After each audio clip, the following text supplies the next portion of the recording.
hey, listen, if you hear these things, if you see these things, again, don't just walk, run the other direction. Look, insurance sucks. I'll just make it suck less.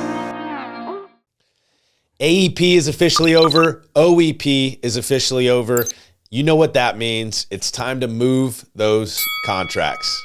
I'm just kidding, but seriously, January always seems to be the time of year where if you're going to make a move, it's got to be in January, right? I talk to people all year long who, are unhappy where they're currently at, but they don't want to move because it's not January, right? It's just something so clean and nice about moving your contracts at the beginning of the year. So whether it's January, February, this is kind of recruiting season, right? For me personally, I am putting a heavy emphasis on recruiting this time of year. I've got plenty of time to get new agents up to speed, to crush open enrollment, but also teaching them how to make money year-round selling under 65 health insurance, right? So where it takes a lot of the other options off the table and really makes it easier for you. So in this video, I wanted to go through a few recruiting red flags. In other words, if you're recruiting manager, if the person you're speaking to about an opportunity does any of these things, mentions some of these things,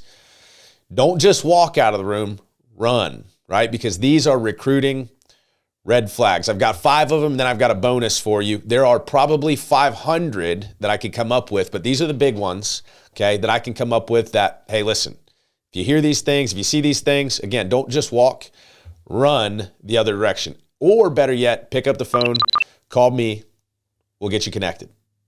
All right, so the first one, your leader or your mentor or manager or the person you're talking to about the opportunity, okay? I'm not referring to if you're talking to like a recruiting manager. I hire a recruiter to do a lot of my recruiting, right? And so they may not talk to me and they may not have a license at all. But if the person that you're being recruited to work under, be a downline agent of, has been in the business for less than 6 months. Okay, I was gonna say a year, but I thought I would be a little bit more kind, I guess, and say 6 months, but really inside of a year.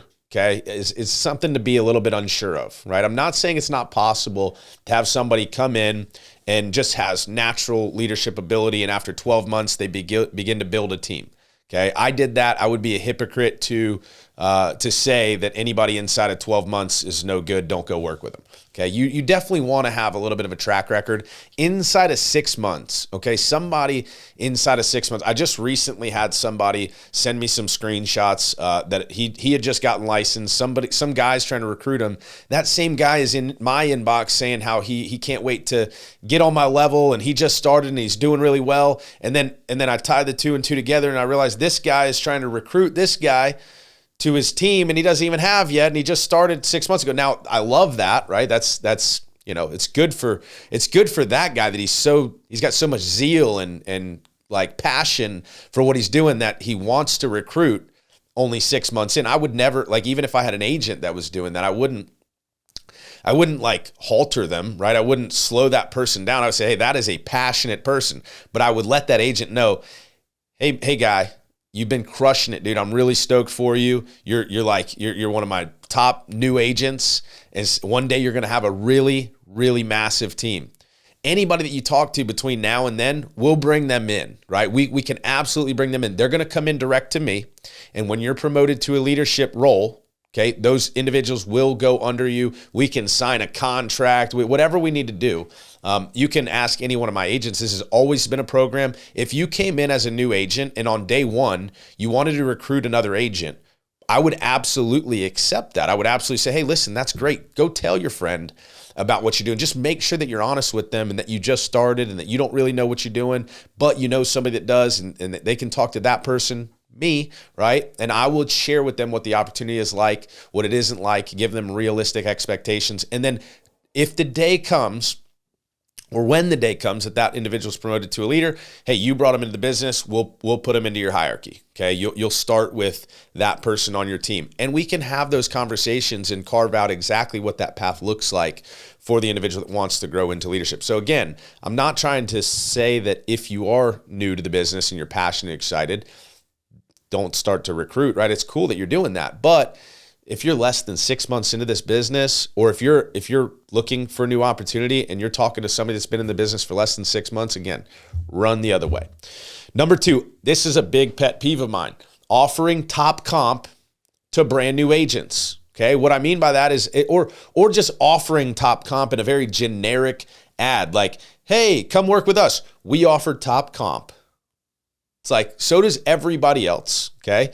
The top for what that person is deserving of, but with no real proof of production, no real, like, everybody offers top comp at some degree or another, to some degree or another, but advertising generically to just everybody that we offer top comp doesn't make sense, right? Unless you just are looking for the top comp as an individual producer and you're not going to build a team or whatever. But if you leave for top comp, right, you will leave again for top comp. You'll always be chasing this mysterious top comp contract when really you may just want to focus on your marketing efforts or your recruiting efforts or, growing your organization a different way than chasing after the 0.015% that is the true top compensation you can get, right? So offering top comp to new agents or to just in general without really having some sort of, clearly defined, here, if you have this level of production,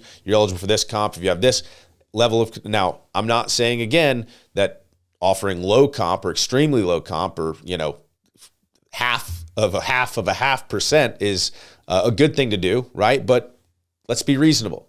A new agent, brand new, should come in at street level comp, right? Maybe a little less than street level comp if they're getting marketing and training and mentorship and all of the support, customer service, all of those things that do cut into comp a little bit.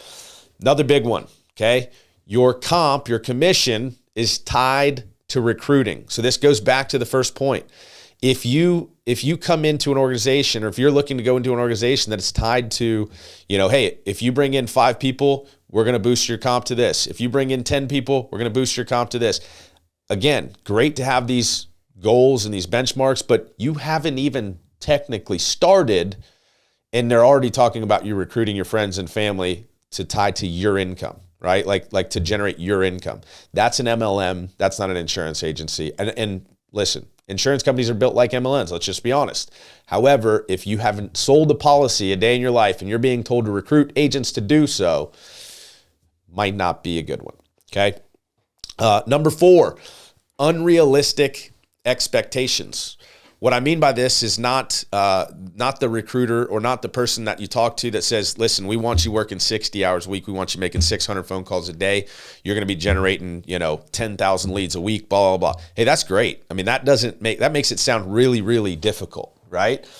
Which I'm in favor of. What I mean by the unrealistic expectations is that you're coming into the organization with unrealistic expectations because they told you it was easy, right? They told you, hey, yeah, man, well, to be honest with you, that's how I got into the industry, so I can't really hate on it too much. Somebody told me, hey, if you make 100 calls a day, every day for a year, you can make a 6-figure income selling insurance. Now, I'm lucky that I was able to do that, okay? Lucky, skilled, whatever you want to call it. I'm thankful that I was able to do that, but that's not everybody. And so I will say something like this.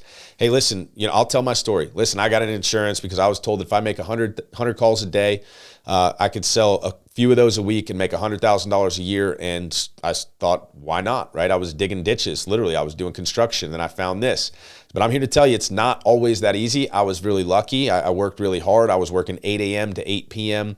I was working weekends, but I will tell you that I made 6 figures in that first full year. Not only did I make 6 figures, I made almost $300,000 in that first full year selling insurance. And now here I am, man. But again, I'm here to tell you it's not easy, but you can do it, right? And it's possible and it's not out of reach and all of these things. So if you're being told things that, hey, you'll sell 10 policies a day and make, $1 million in your first year, probably a red flag, right? Run.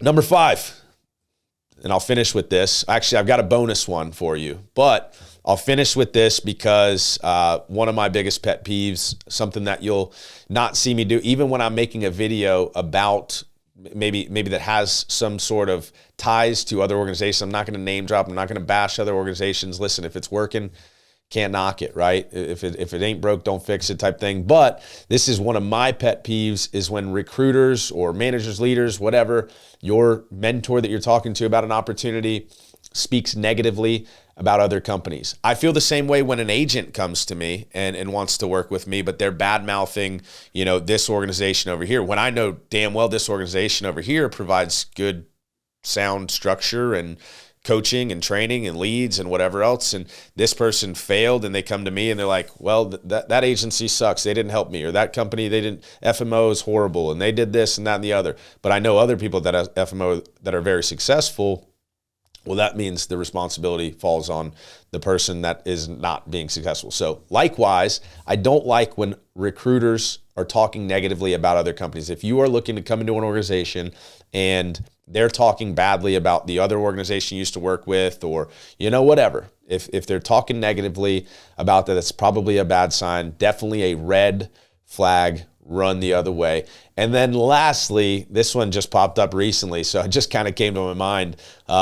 Major recruiting red flag. If you take an opportunity with a company that does this, you not only will not be able to work with me ever in the future, but you will never be able to work with anybody that I know that I tell them that you took this opportunity because you responded to an ad with a Lambo in it. Major red flag. If you're getting hit with an ad that has a Lambo in it and says, come sell insurance with me, and even if it indirectly has a Lambo, like just the background is a Lambo, and it's like, come sell insurance with me or whatever. It doesn't say you will also get a Lambo. Or if the person's in a Lambo, like, whatever, got a pose on and it's an insurance ad, red flag, run the other way.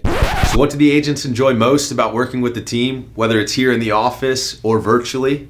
X gon' give it to you. Wait for you to get it on your own. X gon' deliver to you. Knock, knock, open up the door, it's real. And hey, by the way, when you run the other way, if you need somebody, if you need to lean on somebody, I will tell you if you're not a good fit for my organization. I got nothing. I got no time. I was going to say nothing but time, but that would mean I have a lot of time. I have no time for time wasters. I don't have time to waste my time. I don't have time to waste your time. So if you reach out to me about working with my organization, I would be happy to tell you directly if you're a good fit for what we do, or I'd be happy to refer you to somebody that you would be a good fit for that doesn't do any of these 5 or 6 things. I hope that helps. I'm a health insurance hustler. Bradley Hannon's the name. I'm here to teach these agents how to play the game. I'm a health insurance hustler. One thing you should know about me, I'm a health insurance hustler.